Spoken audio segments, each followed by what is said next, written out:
All right, here now is Mick Mulvaney, former chief of staff under President Trump. Mick, listen, thanks for joining me. You look great tonight. No jacket and a tie. I appreciate it.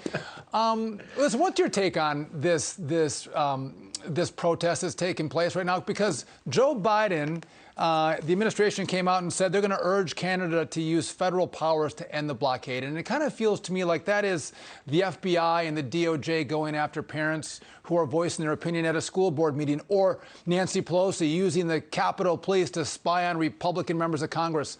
What say you? Yeah, Sean, it's close. And by the way, last time I came on the show, I didn't wear a tie, and you gave me a hard time, so I put the tie on just for you today. Look, this is a strange kind of call, because again, I'm a Freedom Caucus founding member. I'm all for freedom. There's no question about that. I'm for peaceful protest, which it looks like this is what this is in Canada. But when they start to block the bridges, I ask myself what Donald Trump would do, because Donald Trump would look at this and say, you know, listen, we're all for the protests. We're all against the vaccine mandates. We get all of that. But when you close down the borders into our country, it's an effective boycott against the United States.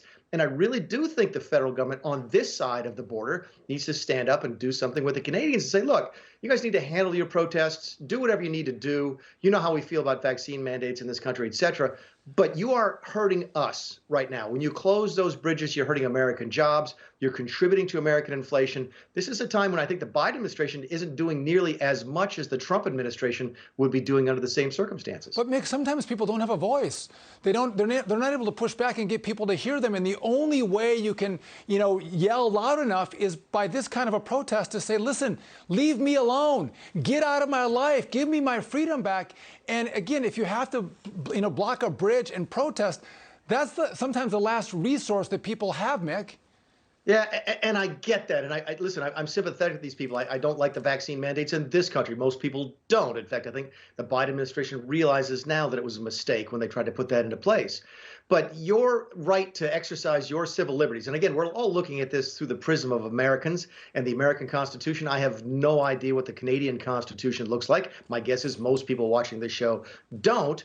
But if you just look at it generally, your right to exercise your individual liberties should be unlimited until you negatively impact and you harm somebody else. And that's really what this is. There are Americans losing jobs this week. There are folks who work by the hour who won't get paid this week in Michigan, who won't get paid this week in your home state of Wisconsin because of these boycotts. Let these folks protest. Let them get their message across. But blocking the borders, the international borders between Canada and the U.S., I'm not sure we can tolerate that. Mick, you're wrong, because a lot of people have lost their jobs because of these vaccine mandates. It's going both ways, and let's get rid of them. But I'm going to try to get to something that we agree on, right? So, Give, Send, Go, replacing GoFundMe to send money to truckers.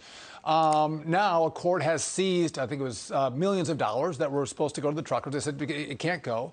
So, is the answer crypto? Tallycoin had a program to say, listen, you can give your crypto through this platform. We'll take no fees. And because it's decentralized, it's not controlled by the government. You can give your crypto actually to the truckers and no one can stop you. Isn't that the answer? It's one of the beauties of crypto. It's one of the beauties of blockchain. As you know, I'm the founder of both the Bitcoin and the blockchain caucuses in Congress many years ago. I wish I had bought Bitcoin at $200 a coin when I founded the caucus, but I didn't.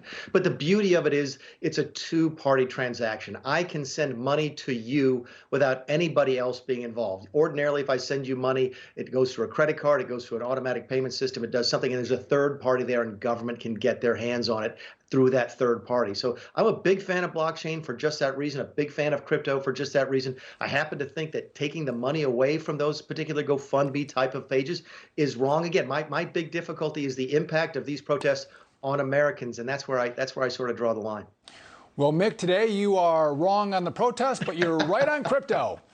And I'm right on my tie, Sean. Yeah, but wrong on your jacket. So listen, Mick, thanks for joining me tonight. I appreciate it. Have a great weekend, Sean. Thanks too. very much.